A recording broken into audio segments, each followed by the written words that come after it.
একটা লোক জঙ্গলের মধ্যে খুব দৌড়াইতেছিল, তাকে সিংহ ধাওয়া করেছে। সেই ভয়ে সে অনেক জোরে দৌড়াইতেছিল। হঠাৎ করে একটা কুয়া দেখতে পেল। সে কুয়ার ভিতরে এক ফোঁটা পানিও ছিল না। খুব তাড়াতাড়ি সেই কুয়ার ভিতরে নামলো। হঠাৎ করে তার হাতে একটা রশি আসলো, সেই রশি দিয়ে সে ঝুলে থাকলো।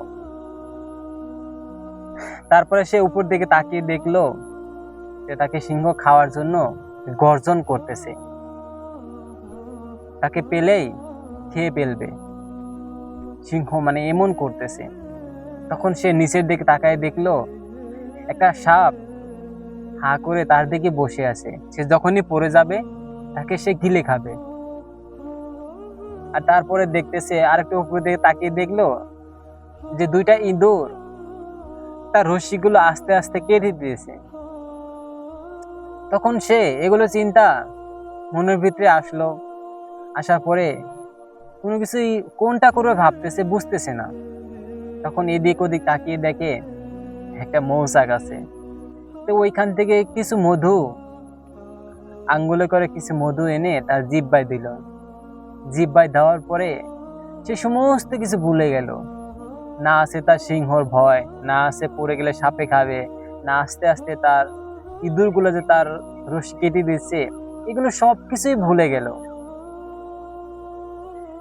এই ভিডিওটার ব্যাখ্যা করতে গিয়ে একজন বলেছে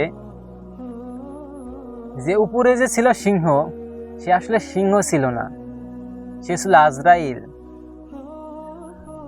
আর তলে যে ছিল সেটা সাপ ছিল না, সেটা সাপ ছিল না, সেটা ছিল কবর।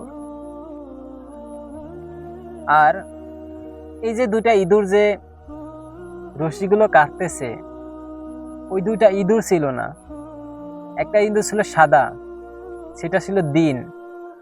আর একটা ইঁদুর ছিল কালো, সেটা ছিল রাত। কিন্তু আফসোস আমরা বুঝতেছি না যে আমাদের দিন চলে যাচ্ছে, রাত আসতেছে, রাত চলে যাচ্ছে, দিন চলে যাচ্ছে, দিন চলে যাইতেছে, আমরা এর কিছুই বুঝতেছি না।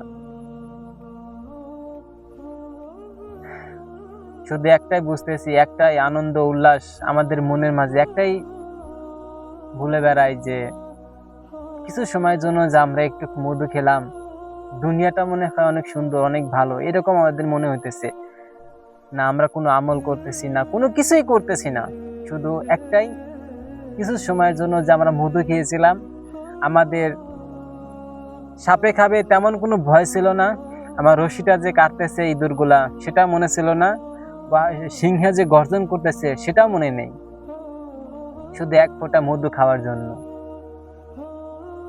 ভিডিওটা একটু ভেবে চিন্তা করে দেখবেন, আপনি জীবনে কি করতেছেন। আপনি যেটা চাইতেছেন না সেটাই হয়ে যাচ্ছে। আশা করি বুঝতে পারছেন। যদি ভিডিওটা ভালো লাগে তাহলে সবাইকে শেয়ার করে দেবেন। সবাই ভালো থাকবেন, সুস্থ থাকবেন।